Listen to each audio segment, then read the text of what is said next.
ஒளிபரப்ப உதவுபவர்கள்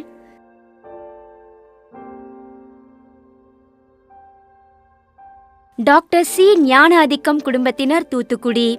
doctor C ஞான அதிக்கம் 40ஆம் நாள் நினைவஞ்சலி. இவரின் ஆன்ம இளைப்பாற்றிக்காக வேண்டி.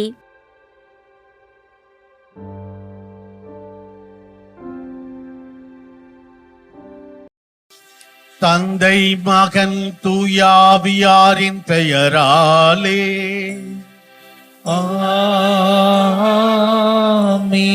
நம் ஆண்டவராகிய இயேசு கிறிஸ்துவின் அருளும் கடவுளின் அன்பும் தூய ஆவியாரின் நட்புறவும் உங்கள் அனைவரோடும் இருப்பதாக. உம்மான்மாவோடும் இருப்பதாக.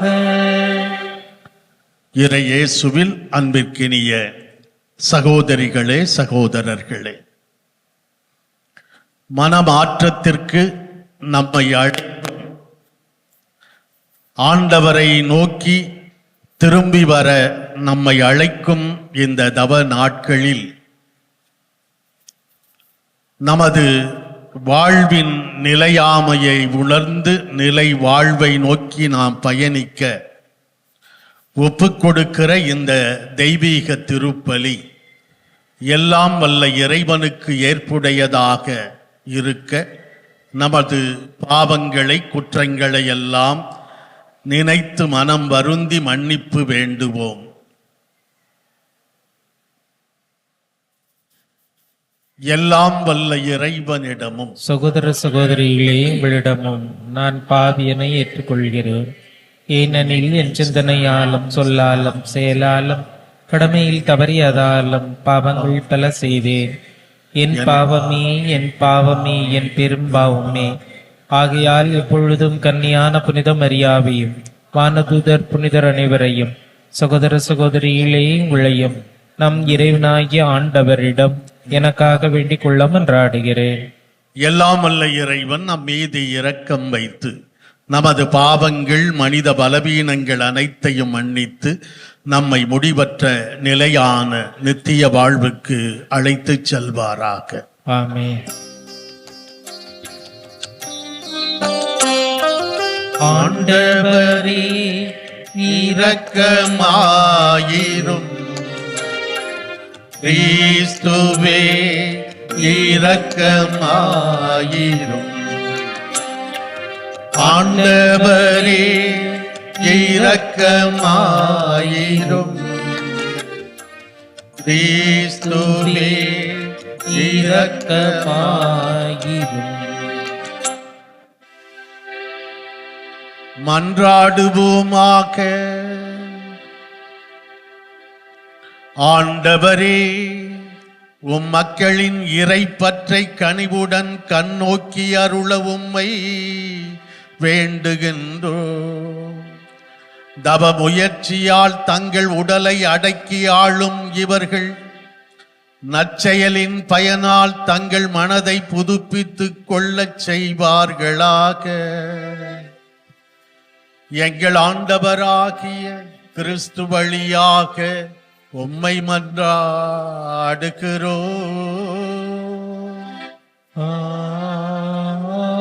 ஆமென். இறைவாக்கினர் யோனா நூலிலிருந்து வாசகம். அதிகாரம் 3, இறை வசனங்கள் 1 முதல் 10 முடிய. 2ஆம் முறையாக யோனாவுக்கு ஆண்டவரின் வாக்கு அருளப்பட்டது. அவர், நீ புறப்பட்டு நினிவே மாநகருக்கு போய் நான் உன்னிடம் சொல்லும் செய்தியை அங்குள்ளோருக்கு அறிவி என்றார். அவ்வாறே யோனா புறப்பட்டு ஆண்டவரது கட்டளைப்படி நினிவேக்கு சென்றார். நினிவே ஒரு மாபெரும் நகர். அதை கடக்க 3 நாள் ஆகும். யோனா நகருக்குள் சென்று ஒரு நாள் முழுவதும் நடந்த பின் உரத்த குரலில், இன்னும் 40 நாளில் நினிவே அழிக்கப்படும் என்று அறிவித்தார். நினிவே நகர மக்கள் கடவுளின் செய்தியை நம்பி எல்லாரும் நோன்பிருக்க முடிவு செய்தார்கள். பெரியோர் சிறியோர் அனைவரும் சாக்கு உடை உடுத்திக் கொண்டனர். இந்த செய்தி நினிவே அரசனுக்கு எட்டியது. அவன் தன் அரியணையை விட்டிறங்கி அரச உடையை களைந்துவிட்டு சாக்கு உடை உடுத்திக்கொண்டு சாம்பல் மீது உட்கார்ந்தான். மேலும் அவன் ஓர் ஆணை பிறப்பித்து அதை நினிவே முழுதும் பறைசாற்றச் செய்தான். இதனால் அரசரும் அரச அவையினரும் மக்கள் அனைவருக்கும் அறிவிப்பதாவது: எந்த மனிதரும் உணவை சுவைத்து கூட பார்க்க கூடாது. ஆடு மாடு முதலிய விலங்குகளும் தீனி தின்னவோ தண்ணீர் குடிக்கவோ கூடாது. மனிதரும் விலங்குகளும் சாக்கு உடை உடுத்திக் கொண்டிருக்க வேண்டும். ஒவ்வொருவரும் கடவுளை நோக்கி மன்றாட வேண்டும். தம் தீய வழிகளையும் தாம் செய்து வரும் கொடுஞ்செயல்களையும் விட்டொழிக்க வேண்டும். இவ்வாறு செய்தால் கடவுள் ஒருவேளை தன் மனத்தை மாற்றிக்கொள்வார். அவரது கடுஞ்சினமும் தனியும், நமக்கு அழிவு வராது. கடவுள் அவர்கள் செய்தது அனைத்தையும் பார்த்தார். அவர்கள் தீய வழிகளினின்று விலகியதை அவர் கண்டு தன் மனதை மாற்றிக்கொண்டார். தாம் அவர்கள் மீது அனுப்புவதாக சொல்லி இருந்த தண்டனையை அனுப்பவில்லை. இது ஆண்டவர் வழங்கும் அருள்வாக்கு. இறைவனுக்கு நன்றி. பதிலுரை பாடல். பல்லவி. நொறுங்கிய உள்ளத்தை இறைவா நீர் அவமதிப்பதில்லை. நொறுங்கிய உள்ளத்தை இறைவா நீர் அவமதிப்பதில்லை. கடவுளே, உமது பேரன்புக்கேற்ப எனக்கு இரங்கும். உமது அளவற்ற இரக்கத்திற்கேற்ப என் குற்றங்களை துடைத்தருளும். என் தீவினை முற்றிலும் நீங்கும்படி என்னை கழுவி அருளும். என் பாவம் அற்று போகும்படி என்னை தூய்மைப்படுத்தி அருளும். பல்லவி. நொறுங்கிய உள்ளத்தை இறைவா நீர் அவமதிப்பதில்லை.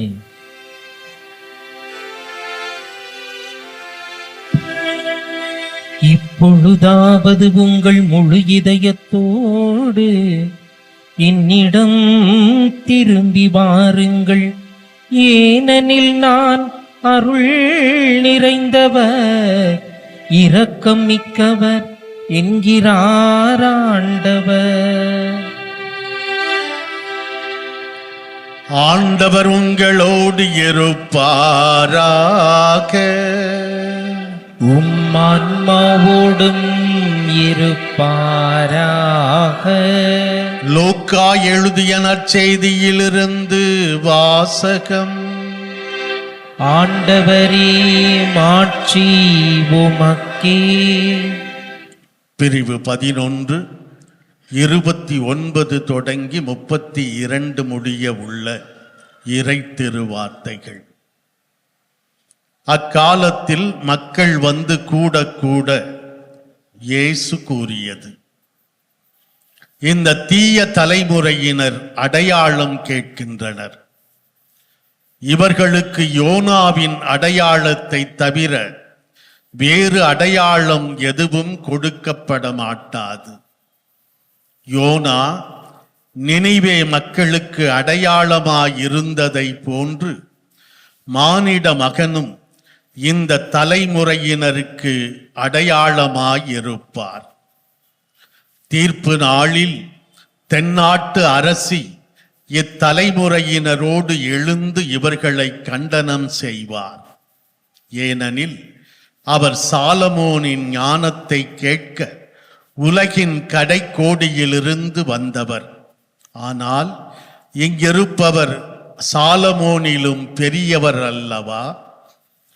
தீர்ப்பு நாளில் நினிவே மக்கள் இத்தலைமுறையினரோடு எழுந்து இவர்களை கண்டனம் செய்வார்கள். ஏனெனில் யோனா அறிவித்த செய்தியை கேட்டு அவர்கள் மனம் மாறியவர்கள். ஆனால் இங்கிருப்பவர் யோனாவை விட பெரியவர் அல்லவா? ஆண்டவரின் அருள்வாக்கு. கிறிஸ்துவே உமக்கு புகழ். இறையேசுவில் எனது அன்பிற்கினிய சகோதர சகோதரிகளே, இயேசு இன்று அடையாளங்களை பற்றி பேசுகிறார். அன்புக்குரியவர்களே, அன்றைக்கு இயேசு இருந்த பொழுது இருந்த தலைமுறையை பார்த்து இயேசு கண்டனம் செய்தார், கடுமையாக சாடினார். இன்றைக்கு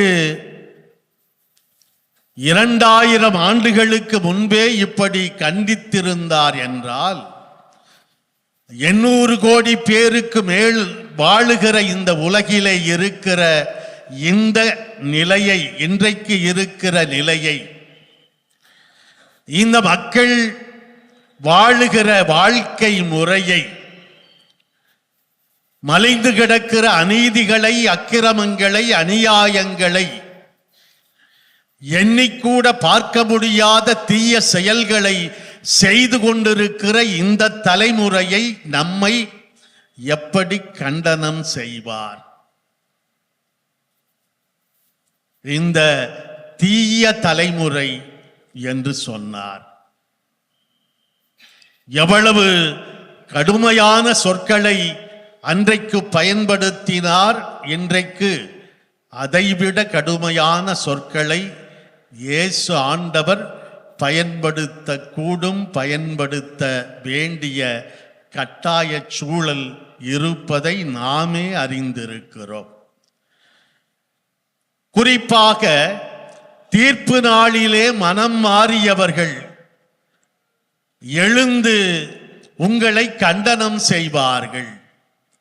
நினிவே நகரத்து மக்கள் எழுந்து தீர்ப்பு நாளிலே உங்களை கண்டனம் செய்வார்கள் என்று குறிப்பிடுகிறார். இந்த வாழ்க்கை ஒரு பயணம். இந்த வாழ்க்கை நிலை வாழ்வை நோக்கி, விண்ணக வாழ்வை நோக்கி நாம் மேற்கொண்டிருக்கிற இந்த பயணம், இந்த பயணத்திலே நாம் கடவுளோடு இணைந்து பயணிக்க அழைக்கப்படுகிறோம். எனவே எல்லாரும் மனிதர்களாக பிறந்திருக்கிற நாம் ஒவ்வொருவரும் இறுதி நாளை, தீர்ப்பு நாளை, இன்றைக்கோ நாளைக்கோ இன்னும் சிறிது காலத்திற்கு பிறகோ கண்டிப்பாக நாம் சந்தித்தே ஆக வேண்டும். நாம் இறக்கப் போகிறோம், தவிர்க்க முடியாத உண்மை இது. அப்படி கடைசி நேரத்தில் ஐயையோ, இந்த நல்ல செயல்களை எல்லாம் நான் செய்யாமல் விட்டுவிட்டேனே, இப்படி நான் வாழ்ந்திருக்கலாமே, நல்ல வார்த்தைகளை பேசியிருக்கலாமே, உறவோடு வாழ்ந்திருக்கலாமே, பிறரை மன்னித்திருக்கலாமே, அந்த என்னிடம் உதவி கேட்டு வந்த அந்த ஏழைக்கு கொஞ்சம் உதவி இருக்கலாமே என்று நாம் அந்த நேரத்திலே யோசிப்பது மடமை என்பதை நாம் புரிந்து கொள்ள வேண்டும். தி இமிட்டேஷன் ஆஃப் கிரைஸ்ட் என்கிற ஒரு அருமையான, ஆழமான, அற்புதமான ஆன்மீக நூலை எழுதிய தாமஸ் கெம்பிஸ் என்பவருக்கு ஒரு ஐயம், சந்தேகம் எழுந்தது. என்னுடைய வாழ்வின் இறுதி நாளிலே நான் இறந்த பிறகு ஆண்டவருடைய எந்த பக்கம் இருப்பேன்? நான் எந்த இடத்துல இருப்பேன்? வலப்பக்கம் இருப்பேனா, ஆண்டவருடைய இடப்பக்கம் இருப்பேனா?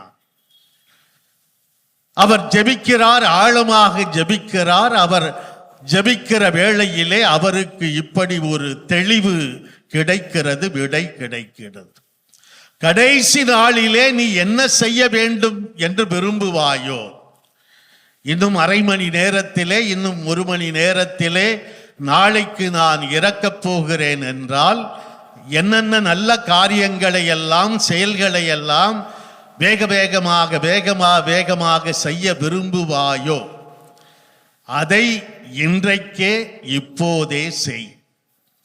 அப்படி நீ செய்தால் வாழ்க்கையினுடைய முடிவை பற்றி நீ கவலைப்பட தேவை இல்லை என்கிற தெளிவு அவருக்கு கிடைத்தது. எனவே நாம் நம்மை இன்று கேட்க வேண்டிய கேள்வி, தீர்ப்பு நாளிலே, நம்முடைய வாழ்வின் முடிவிலே இறைவனை சந்திக்கிற போது நாம் ஆண்டவருடைய வலப்பக்கத்தில் இருப்போமா, இடப்பக்கத்தில் இருப்போமா? நல்ல வாழ்க்கை வாழ கற்றுக்கொள்ள வேண்டும். இரக்கம் காட்ட வேண்டுமா, அதை இன்றைக்கே செய்வோம். மன்னிக்க வேண்டுமா, அதை இன்றைக்கே செய்வோம். உறவுகளை புதுப்பிக்க வேண்டுமா, அதை இன்றைக்கே செய்வோம். பகைமையை, போட்டியை, பிறர் மீது வஞ்சகத்தை வைத்துக் கொள்ளுகிற நிலையை மாற்றி கடைசி நாளிலே, இறுதி மணி நேரங்களிலே நாம் எப்படி வாழ விரும்புவோமோ அப்படி இப்போதே வாழ்வோம் என்கிற உறுதியை மேற்கொள்ள இறைவன் தந்திருக்கிற அருளின் காலம், இரக்கத்தின் காலம், ஆன்மீக மறுமலர்ச்சியின் காலம் இந்த தவக்காலம். அப்படி நாம் வாழ்வதுதான் உண்மையான மனமாற்றத்திற்கான அடையாளமாக இருக்கும். அப்போது நம்மை பார்க்கிற ஆண்டவர் நல்ல தலைமுறை, நல்ல தலைமுறையினாக நீ அமைத்திருக்கிறாய் என்று நம்மை பார்த்து சொல்வார். அன்றைக்கு யோனா சொன்னதை கேட்டு அரசர் தொடங்கி விலங்குகள், கால்நடைகள் வரை மனம் மாறின. இயேசு ஆண்டவர் சொல்லிக்கொண்டே இருக்கிறார், நம்மை அழைத்து கொண்டே இருக்கிறார். இன்றைக்கு பதிலுரை பாடலிலே நாம் சொன்னோம், ஜெபித்தோம். நொறுங்கிய உள்ளத்தை இறைவா நீர் அவமதிப்பதில்லை. நொறுங்கிய உள்ளத்தோடு நம்முடைய பாவ நிலையை உணர்ந்து மீண்டுமாக இறைவனிடம் வருகிற போது நொறுங்கிய உள்ளம் கடவுளுக்கு நெருங்கிய உள்ளம் என்பதை புரிந்து கொள்வோம். இன்றைக்கு நற்செய்திக்கு முன் வசனத்திலே நாம் ஜெபித்தோம், இப்பொழுதாவது நீங்கள் உங்கள் முழு மனத்தோடு என்னிடம் திரும்பி வாருங்கள். இறைவன் இப்போது நமக்கு தந்திருக்கிற காலம் இரக்கத்தின் காலம், அருளின் காலம், மனமாற்றத்திற்கான காலம். எனவே நாம் இன்றைக்கு 2 கேள்விகளை கேட்டு பார்க்க வேண்டும். ஒன்று, நான் நல்ல தலைமுறையினரோடு இருக்கிறேனா அல்லது தீய தலைமுறையினரோடு இருக்கிறேனா? இரண்டாவது, தீர்ப்பு நாளிலே, இறுதி நாளிலே நான் ஆண்டவருடைய வலப்பக்கத்தில் இருப்பேனா அல்லது ஆண்டவருடைய இடப்பக்கத்தில் இருப்பேனா? இந்த 2 கேள்விகளுக்கும் ஆண்டவர் விரும்புகிற நொறுங்கிய உள்ளத்தோடு இப்போதாவது என்னிடம் உங்கள் முழு இதயத்தோடு திரும்பி வாருங்கள் என்கிற அழைப்பு நமக்கு பதிலாக, வாழ்க்கையாக, நிலை வாழ்வை தருகிற ஒன்றாக அமையும்.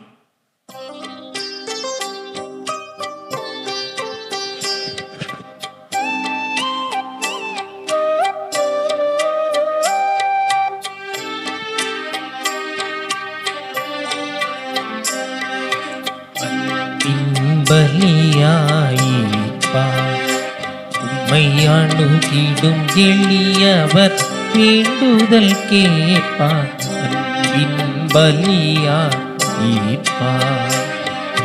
புண்படும் மனதின் துயர்த்தணிப்பார். அப்பத்தை பெற்றுக்கொண்டோம். புண்படும் மனதின் துயர்த்தணிப்பார். இமை புண்ணிய வாழ்வில் நிலை பெறச் செய்வார். அன்பின் பலியாயிப்பார் உம்மை அணுகிடும் எளியவர் வேண்டுதல் கேட்பார். அன்பின் பலியாயிப்பார்.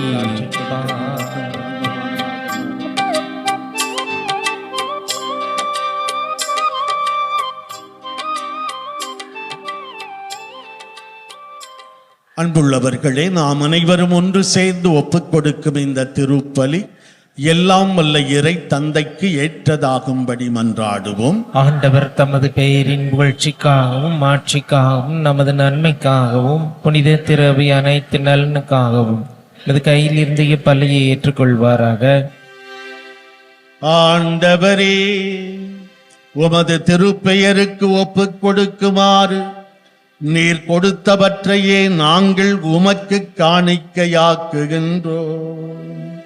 அதனால் நீர் இவற்றை எங்களுக்கு அருள் அடையாளமாக மாற்றுவது போல இவை எங்களுக்கு நிலையான அருமருந்தாக விளங்கிடவும் செய்வீராக.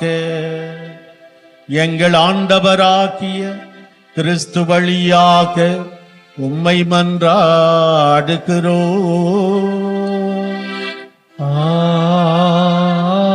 ஆமென். ஆண்டவர் உங்களோடு இருப்பாராக.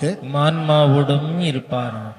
இதயங்களை மேலே எழுப்புங்கள். ஆண்டவரிடம் எழுப்பியுள்ளோம். நம் இறைவனாகிய ஆண்டவருக்கு நன்றி கூறுவோம். அது தகுதியும் நீதியும் ஆனது. ஆண்டவரே, தூயவரான தந்தையே, என்றுமுள்ள எல்லாம் வல்ல இறைவா, எந்நாளும் எவ்விடத்திலும் நாங்கள் உமக்கு நன்றி செலுத்துவது மெய்யாகவே தகுதியும் நீதியுமாகும், எங்கள் கடமையும் மீட்புக்குரிய செயலுமாகும்.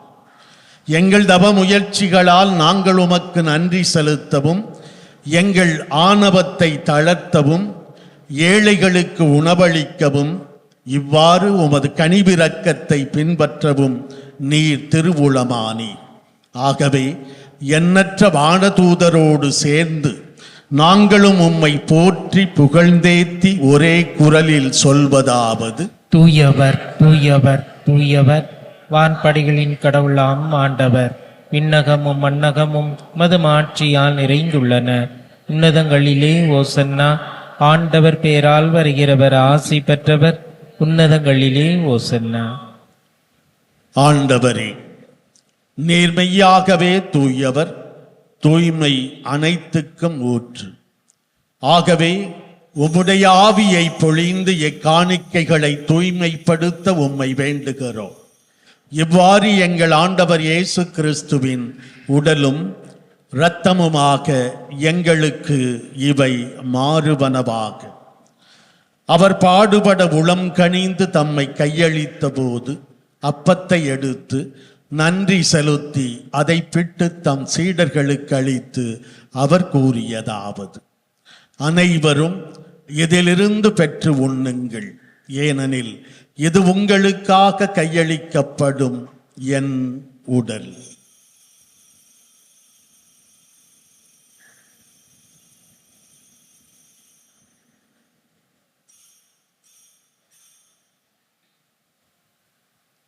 அவ்வண்ணமே இரவு விருந்தை அருந்திய பின் கிண்ணத்தையும் எடுத்து மீண்டும் உமக்கு நன்றி கூறி தம் சீடர்களுக்கு அளித்து அவர் கூறியதாவது: அனைவரும் இதிலிருந்து பெற்று பருகுங்கள், ஏனெனில் இது புதிய நிலையான உடன்படிக்கைக்கு உரிய என் இரத்தத்தின் கிண்ணம். இது பாவ மன்னிப்புக்கென்று உங்களுக்காகவும் பலருக்காகவும் சிந்தப்படும். இதை என் நினைவாகச் செய்யுங்கள்.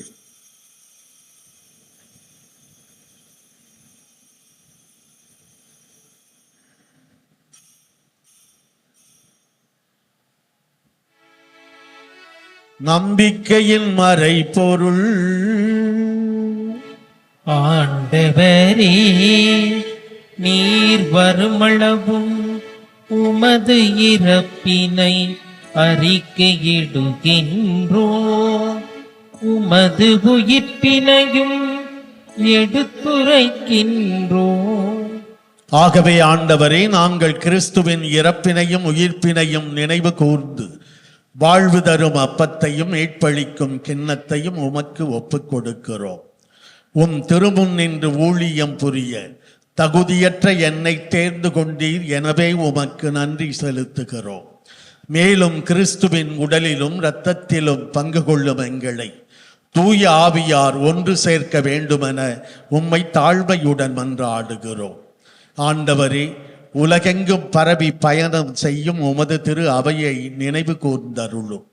எங்கள் திரு தந்தை பிரான்சிஸ், எங்கள் பேராயர் ஜார்ஜ் ஆண்டகை, எல்லா திருநிலையினர் ஆகிய அனைவரோடு உமது திரு அவை அன்பில் நிறைவு பெறச் செய்தருளும். மேலும் உயிர்த்தெழும் எதிர்நோக்குடன் துயில் கொள்ளும் எங்கள் சகோதர சகோதரிகளையும் இறந்தோர் அனைவரையும் இரக்கத்துடன் நினைவு கூர்ந்து உமது திருமுக ஒளியினுள் ஏற்றருளும். எங்கள் அனைவர் மீதும் இரக்கமாயிரும். கடவுளின் கன்னி தாயான புனித மரியா, அவருடைய கணவரான புனித யோசேப்பு, புனித திரு தூதர்கள், இவ்வுலகில் உமக்கு உகந்தவராய் வாழ்ந்த புனிதர் ஆகிய அனைவருடனும் நாங்கள் நிலைவாழ்வில் பங்கு கொள்ளும் தகுதி பெற்று உம் திருமகன் இயேசு கிறிஸ்து வழியாக உம்மை புகழ்ந்தேத்தும் மரம் அருள உம்மை மன்றாடுகிறோம். இவர் வழியாக இவரோடு இவரில் எல்லாம் வல்ல இறைவனாகிய தந்தையே, தூயாவியாரின் ஒன்றிப்பில் எல்லா புகழும் ஆட்சியும் என்றென்றும் உமக்கு உரியதே. ஆமென்.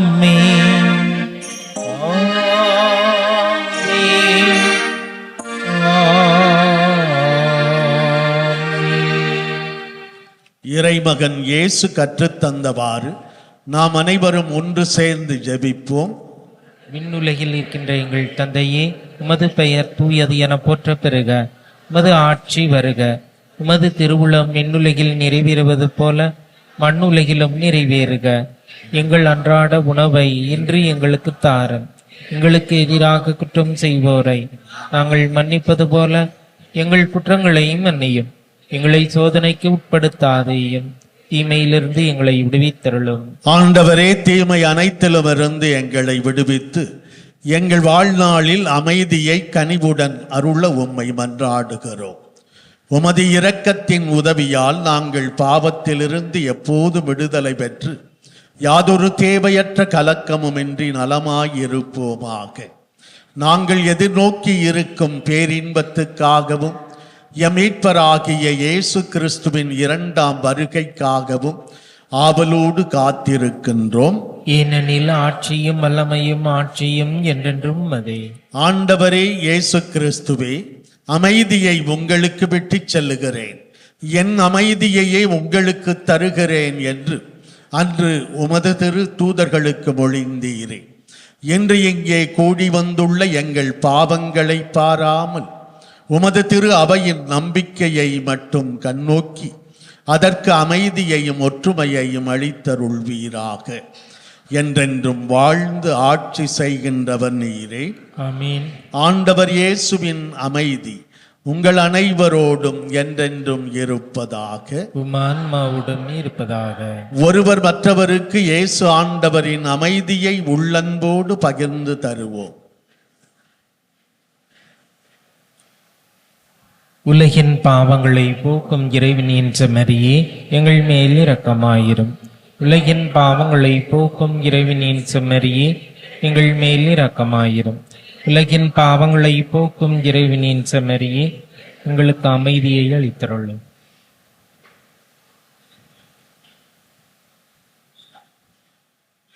இதோ இறைவனின் செம்மறி, இவரே உலகின் பாவங்களை போக்குகிறவர். இந்த செம்மறியின் விருந்துக்கு அழைக்கப் பெற்றிருக்கிற நாம் அனைவருமே பேறு பெற்றவர்கள். ஆண்டவரே, நீர் என் இல்லத்தில் எழுந்தருள நான் தகுதியற்றவன். ஆனால் ஒரு வார்த்தை மட்டும் சொல்லி இருளும், எனது ஆன்மா நலமடையும். கிறிஸ்துவின் திரு உடலும் திரு இரத்தமும் நம்மை காத்து நமக்கு நிலை வாழ்வை தருவனவாக. ஆமென். மன்றாடுவோமாக. இறைவாவும் அருள் அடையாளங்களால் எங்களுக்கு ஊட்டமளிக்க நீர் தவறுவதில்லை. இவை அளிக்கும் புத்துணர்வு எங்களுக்கு நிலை வாழ்வை வழங்கிட அருள் புரிவீராக. எங்கள் ஆண்டவராகிய கிறிஸ்து வழியாக உம்மை மன்றாடுகிறோம்.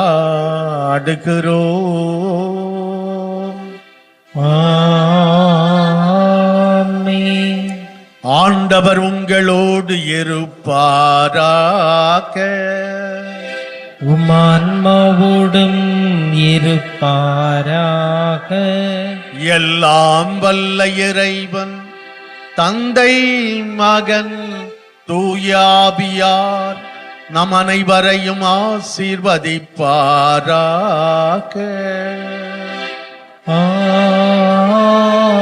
ஆமென். சென்று வாழுவோம். திருப்பலி நிறைவு பெற்றது. இறைவனுக்கு நன்றி. திருப்பலி ஒளிபரப்ப உதவியவர்கள்: